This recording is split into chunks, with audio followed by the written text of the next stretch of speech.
الإطاحة بداعش متورط في الإعداد والتحضير لتنفيذ مخطط إرهابي بالمغرب. الشرطة القضائية بمدينة أسفي على ضوء معلومات دقيقة وفرتها مصالح المديرية العامة لمراقبة التراب الوطني أمس الأربعاء من توقيف عنصر متطرف موالي لتنظيم داعش، والذي يشتبه في تورطه في الإعداد والتحضير لتنفيذ مخطط إرهابي في إطار مشروع عفرد يهدف إلى لمسس الخطير بالنظام العام.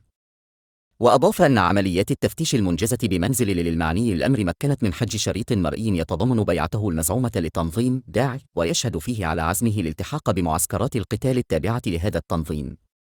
وذكر بلاغ للمكتب المركزي للأبحاث القضائية أن الأبحاث المنجزة أوضحت أن الشخص الموقوف كان قد أعلن البيعة للأمير المزعوم لتنظيم داعش، وانخرط بشكل فعلي في الأعمال التحضيرية لرصد وتحديد أهداف مخططه لإجرام، والمتمثلة في استهداف موظفين عام ومالين باستخدام أساليب الإرهاب الانفرادي. وأشار المصدر ذاته إلى أنه سيتم تقديم المشتبه فيه أمام العدالة فور انتهاء إجراءات البحث الذي يجريه المكتب المركزي للأبحاث القضائية تحت إشراف النيابة العامة المكلف بقضايا الإرهاب والتطرف.